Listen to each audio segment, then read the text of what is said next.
So I'm the co-founder of Arte. I do this with Curtis Penning. He's also in the room here. Like I'm the one on the right, and he's on the left. And we are After Arte, and we are a platform where you can discover art. We have two platforms where you can do that. One of it is our app. I don't know if you guys are familiar with Tinder. Yeah. It's kind of the Tinder for art. You can swipe art, you can start your own collection, and artists can upload their art for free on it and can sell and can get in touch with collectors. So you just can swipe, like, dislike, and you can start getting a chat with artists. So this talk is about connections, and what we are doing with this app is literally a connection between art lovers with artists. But I'm not going to do this whole talk about our app. Our second platform is our Instagram account, and like Andy Warhol would have definitely called it his art blog. And we're posting art on it, and just art that we like. And we have more than 500,000 followers, and I will talk about that later on our success on our Instagram. I want to do this talk about the connection between online art and offline art, and how we can connect those worlds. But first, I want to talk about how we got into art, because it has a lot to do with the connection between online and offline art. This is the city where we come from. It's Almere. Probably nobody knows it. No? It's close to Amsterdam. Yeah, everybody knows it. This city, like, it's in the Netherlands, and if you ask somebody in the Netherlands from, like, what's the city you don't want to live in, it's probably the first or, like, the second or the third answer. And it has a lot to do with, not a lot to do, but like one of the many reasons people don't want to live in this city is because there's no art in it.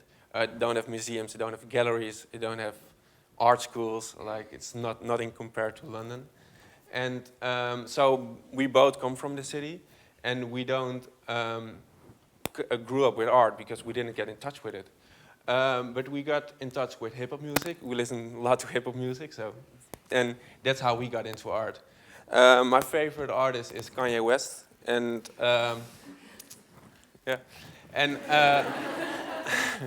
Kanye is really into art. Like he's rapping a lot about art, about artists, and his album covers is always from like artists. Like this Graduation is Takashi Murakami. This is album My Beautiful Dark Twisted Fantasy. It's George Kondo, and 808 Heartbreaks. That is Cause.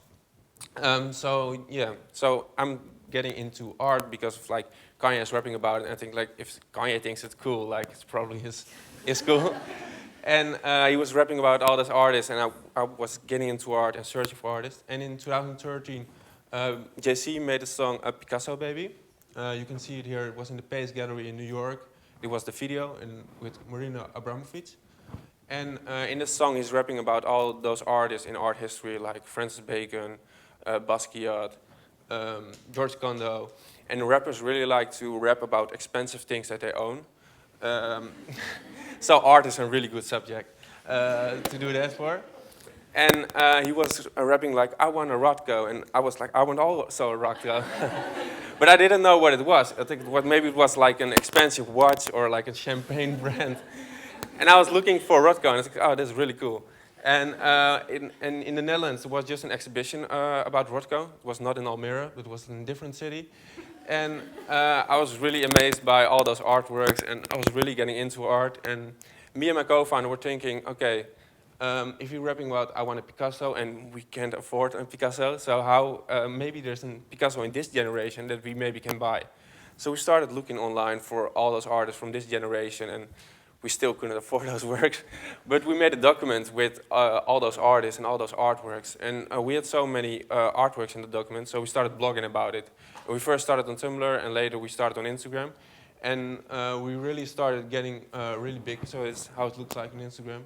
And in the beginning, it started quickly. We started quickly growing every day, more than 100 followers, and really important people in the art world started following us. It was like White Cube, Artsy, people from Christie's, important collectors, and all people are looking like, oh, where's the collector following? And they followed us. So we started growing, and every day we post, probably 3-4 times a day, we're posting artworks on our page, and we we tell the title of the artwork and the name of the artist.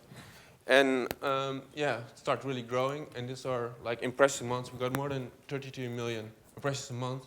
And if you see what's really interesting, I think, about it, is if you see the demographic of our followers, is are really young. And if you go to a gallery opening, like, this is not the demographic you see.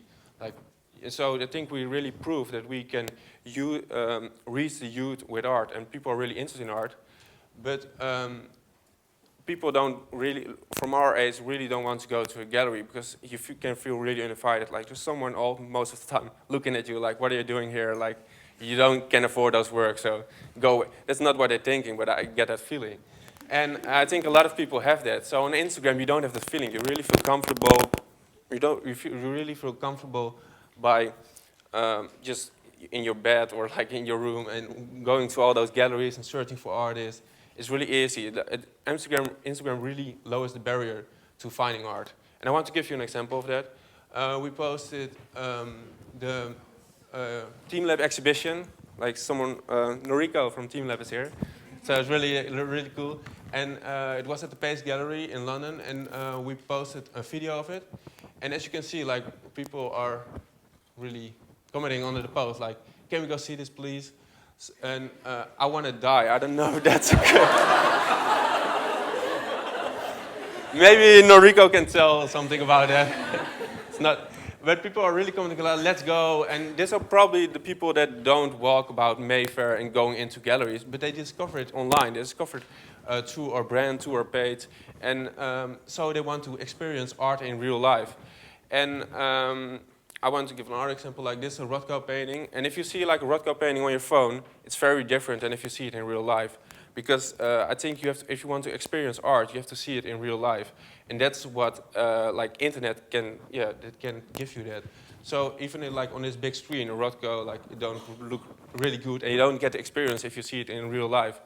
So a lot of people that come new to the art world and are like art startups are saying that everything is going to move online. And I think a lot of the art world is going to move online. For example, discovering art, but also buying art. But I think to really experience art, you have to see that offline. So that's what we want to do. And we did a show this year, 2 months ago, at the Unit London. It's a gallery in Soho. And the gallery asked us, because we're creating our art online on our Instagram, and they asked us if we can do this offline.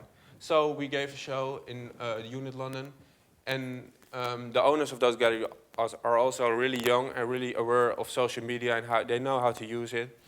And the show was like, not very humble to say, but it was like a big success. People were standing in line in the rain to get into the gallery opening. 300 people can get in the gallery, but like 2,000 people bought tickets, like get tickets to get in. And the artists in the show were not really, they were really good artists, but not that known artists that, like, of course there are lines to get to see the Mona Lisa, but like, were not that artworks. So people are really standing in line because they know our brand, they know like the gallery, and they feel comfortable to coming. There was a lot of young people coming up.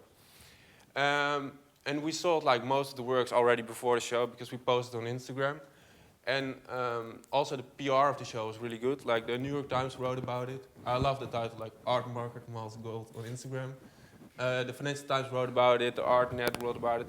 And those journalists were like, no, I don't say like old people, were like people that were really working long in the art world. And and they were like really like, what's going on? Like Instagram is just to take selfies, right? Or like to make photos of your food or something.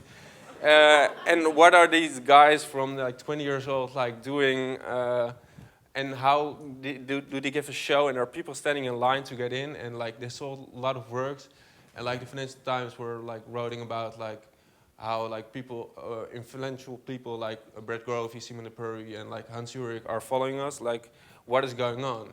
And I think here we proved like that we can connect like the online world with the offline world, and that people from the art world are really looking like, okay, what's going on? What's the new thing? So yes, that's what we want to do more. Like we want to give more shows. We do our next show like in New York in March, and everybody's invited. It will be in 2018. We need some more time to prepare. But what we also going to do is the place where I feel most connected to artists is in the artist studio, if you can talk with the artists. And we get a lot of requests now from artists that want to go, that we want to go to the studio, probably because they want to get posted on our page. But I really like the studio visits. You can talk with artists. You can see them working on like a white canvas, and they're all day in that studio alone working and listening to music. And that's the place where I feel most connected to the artist. So we want to use our reach to tell that story about the artist, to show them the studio and work with them, and also make more affordable works. Because if you see the demographic, like a lot of people can afford those works. And I think if you really want to connect with the artist, you have to tell the story, you have to show them the studio visit, and you have to be able to collect work with them. So we probably will choose 6 to 9 artists and make limited edition works with them, so we can let people more connect with those artists. So our goal, like for the future, is to to use or reach in a good way, so we can connect like our community of art lovers with the next generation of Picassos. That was my talk.